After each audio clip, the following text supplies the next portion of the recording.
Chapter 70. The SPHYNX. It should not have been omitted that previous to completely stripping the body of the Leviathan, he was beheaded. Now, the beheading of the sperm whale is a scientific anatomical feat upon which experienced whale surgeons very much pride themselves, and not without reason. Consider that the whale has nothing that can properly be called a neck. On the contrary, where his head and body seem to join, there, in that very place, is the thickest part of him. Remember, also, that the surgeon must operate from above, some 8 or 10 feet intervening between him and his subject, and that subject almost hidden in a discolored, rolling, and oftentimes tumultuous and bursting sea. Bear in mind, too, that under these untoward circumstances he has to cut many feet deep in the flesh, and in that subterraneous manner, without so much as getting one single peep into the ever-contracting gash thus made, he must skillfully steer clear of all adjacent, interdicted parts, and exactly divide the spine at a critical point hard by its insertion into the skull. Do you not marvel, then, at Stubbs' boast, that he demanded but 10 minutes to behead a sperm whale? When first severed, the head is dropped astern and held there by a cable till the body is stripped. That done, if it belong to a small whale, it is hoisted on deck to be deliberately disposed of. But, with a full-grown Leviathan this is impossible, for the sperm whale's head embraces nearly 1/3 of his entire bulk, and completely to suspend such a burden as that, even by the immense tackles of a whaler, this were as vain a thing as to attempt weighing a Dutch barn in jeweller's scales. The Pequod's whale being decapitated and the body stripped, the head was hoisted against the ship's side, about halfway out of the sea, so that it might yet in great part be buoyed up by its native element.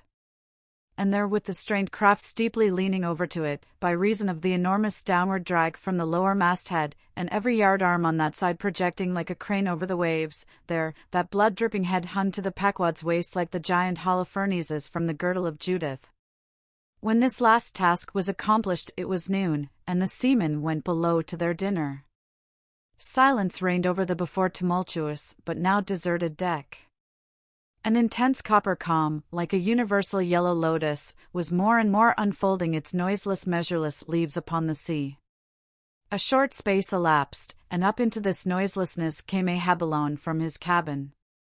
Taking a few turns on the quarter-deck, he paused to gaze over the side, then slowly getting into the main-chains he took Stubbs' long spade, still remaining there after the whale's decapitation, and striking it into the lower part of the half-suspended mass, placed its other end crutchwise under one arm, and so stood leaning over with eyes attentively fixed on this head. It was a black and hooded head, and hanging there in the midst of so intense a calm, it seemed the SPHYNX's in the desert. "Speak, thou vast and venerable head," muttered Ahab, which, though ungarnished with a beard, yet here and there lookest hoary with mosses, "speak, mighty head, and tell us the secret thing that is in thee. Of all divers, thou hast dived the deepest. That head upon which the upper sun now gleams, has moved amid this world's foundations. Where unrecorded names and navies rust, and untold hopes and anchors rot, where in her murderous hold this frigate earth is ballasted with bones of millions of the drowned, there, in that awful waterland, there was thy most familiar home. Thou hast been where belle or diver never went, hast slept by many a sailor's side, where sleepless mothers would give their lives to lay them down. Thou saw'st the locked lovers when leaping from their flaming ship, heart to heart they sank beneath the exulting wave, true to each other, when heaven seemed false to them.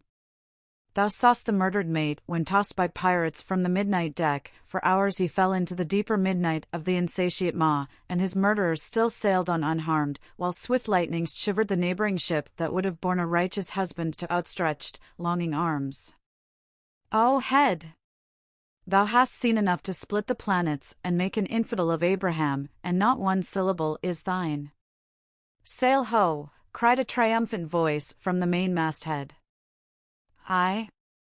Well, now, that's cheering," cried Ahab, suddenly erecting himself, while whole thunderclouds swept aside from his brow. That lively cry upon this deadly calm might almost convert a better man to "Where away?"